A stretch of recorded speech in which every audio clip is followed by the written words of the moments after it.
Hello friends, welcome to smile talk paramedical channel. Friends, ನೀವೇನಾದರೂ ಅಪ್ಲಿಕೇಶನ್ಗಳನ್ನು ಹಾಕಿದ್ದೀರಿ, ಆದರೆ ಅಪ್ಲಿಕೇಶನ್ ಹಾಕಿ ಪೇಮೆಂಟು ಕೂಡ ಮಾಡಿದ್ದೀರಿ.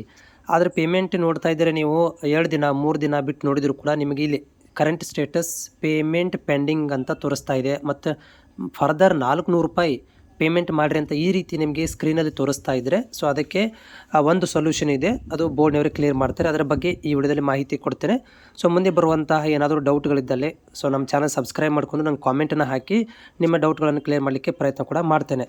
ಸೊ ಇಲ್ಲಿ ಏನಂತಂದರೆ ಈ ರೀತಿ ನಿಮಗೆ ಪೇಮೆಂಟ್ ಪೆಂಡಿಂಗ್ ಅಂತ ಬಂದಿದೆ. ಏನು ಮಾಡಬೇಕು, ನೀವು ಕಾಯಬೇಕಾಗತ್ತಾ 3 ರಿಂದ 7 ದಿನ ಕಾಯಬೇಕು. ಓಕೆ, ಮಿನಿಮಮ್ ರಜಾ ದಿನಗಳನ್ನು ಹೊರತುಪಡಿಸಿ 7 ದಿನ ಒಳಗಡೆ ಕ್ಲಿಯರ್ ಆಗಲಿಲ್ಲ ಅಂತಂದರೆ ನೀವು ಡೈರೆಕ್ಟ್ ಇಲ್ಲಿ ಬರಬೇಕು. ಸೊ ಇದು ಪ್ಯಾರಾಮೆಡಿಕಲ್ ಬೋರ್ಡ್ ವೆಬ್ಸೈಟ್. ಸೊ ಇಲ್ಲಿ ಬಂದು ಏನು ಮಾಡಬೇಕಂತಂದರೆ ನಿಮಗೆ ನಾನು ಲಿಂಕ್ ಕೊಟ್ಟಿರ್ತೇನೆ ಡಿಸ್ಕ್ರಿಪ್ಷನ್ದಲ್ಲಿ. ಇದು ಕಾಣಿಸದೆ ಕಾಂಟ್ಯಾಕ್ಟಸ್ ಅಂತ ಕಾಣಿಸ್ತಾ ಇದೆ ನಿಮಗೆ. ಇಲ್ಲಿ ಕ್ಲಿಕ್ ಮಾಡಿ, ಕಾಂಟ್ಯಾಕ್ಟಸ್ಗೆ ನೀವು ಕ್ಲಿಕ್ ಮಾಡಬೇಕು. ಸೊ ಕ್ಲಿಕ್ ಮಾಡಿದ ತಕ್ಷಣ ಏನಾಗುತ್ತೆ ಅಂದರೆ ನಿಮಗೆ ಇಲ್ಲಿ ಒಂದು ಪೇಜ್ ಓಪನ್ ಆಗುತ್ತೆ. ಇಲ್ಲಿ ನಿಮಗೆ ವೆರಿ ಇಂಪಾರ್ಟೆಂಟ್ ಥಿಂಗ್ಸ್ ಇರುವಂಥದ್ದು ಯಾವುದಂತಂದರೆ ಒಂದು ಮೇಲ್ ID ಮತ್ತು ಕಾಂಟ್ಯಾಕ್ಟ್ ನಂಬರ್ ಎರಡು ತೋರಿಸ್ತಾನೆ ನೋಡಿ. ಸೊ ಫೋನ್ ನಂಬರ್ ಇಲ್ಲಿದೆ ನೋಡಿರಿ, ದೂರವಾಣಿ ಅಂತ ಇದೆ. ಓಕೆ, ಇಲ್ಲಿ ನೋಡ್ತಾ ಫೋನ್ ನಂಬರ್ ಅಂತಿದೆ. ಸೊ ಇದು ಲಾಸ್ಟಿಗೆ 59 ನಂಬರ್ ಇರುವಂಥದ್ದು. ಸೊ ಇದಕ್ಕೆ ಏನು ಮಾಡಬೇಕಂದ್ರೆ ನೀವು ನಂಬರನ್ನ ತೊಗೊಂಡು ಕಾಲ್ ಮಾಡಬೇಕಾಗತ್ತೆ ಈ ನಂಬರ್ಗೆ. ಓಕೆ, ಈ ನಂಬರ್ಗೆ ನೀವು ಕಾಲ್ ಮಾಡಬೇಕು. ಆದರೆ ಸ್ವಲ್ಪ ಎಲ್ಲರೂ ಇಡೀ ಕರ್ನಾಟಕದಿಂದ ಒಂದು ನಂಬರ್ ಇರೋದರಿಂದ ಎಲ್ಲರೂ ಟ್ರೈ ಮಾಡ್ತಿರ್ತಾರೆ. ಸ್ವಲ್ಪ ಸರ್ವರ್ ಬಿಸಿ ಬರುತ್ತೆ, ಅಂದರೆ ಕಾಲ್ ಬಿಸಿ ಬರುತ್ತೆ. ಹಂಗಂತೇಳಿ ನೀವು ಬಿಡೋಂಗಿಲ್ಲ. ಸೊ ನೀವು 10 ಓಕೆ, ಸೊ 10 ಕಂಟಿನ್ಯೂಸ್ ಕಾಲ್ ಮಾಡಲಿಕ್ಕೆ ಟ್ರೈ ಮಾಡಬೇಕು. ರಜಾ ದಿನಗಳಲ್ಲಿ ಬಂದಿರುತ್ತೆ ಅಷ್ಟೇ. ಓಕೆ, ಸೊ ಕಾಲ್ ಮಾಡಿದ ಮೇಲೆ ಈ ಕಾಲ್ ಜೊತೆಗೆ ಇನ್ನೊಂದು ಏನು ಮಾಡಬೇಕಂದ್ರೆ ತಪ್ಪದೆ ನೀವು ಇಲ್ಲೊಂದು ಇಮೇಲ್ ID ಕಳಿಸ್ತಾ ಇದೆ ನೋಡಿರಿ, 2 ಕಾಣಿಸ್ತಾ ಇದ್ದಾವೆ. ಓಕೆ, ಇದರಲ್ಲಿ ಮೇಲ್ಗಡೆ ಇರುವಂಥದ್ದನ್ನು ಇದಕ್ಕೆ ನೀವು ಏನು ಮಾಡಬೇಕಂತಂದರೆ ಮೇಲ್ ಮಾಡಬೇಕಾಗತ್ತೆ.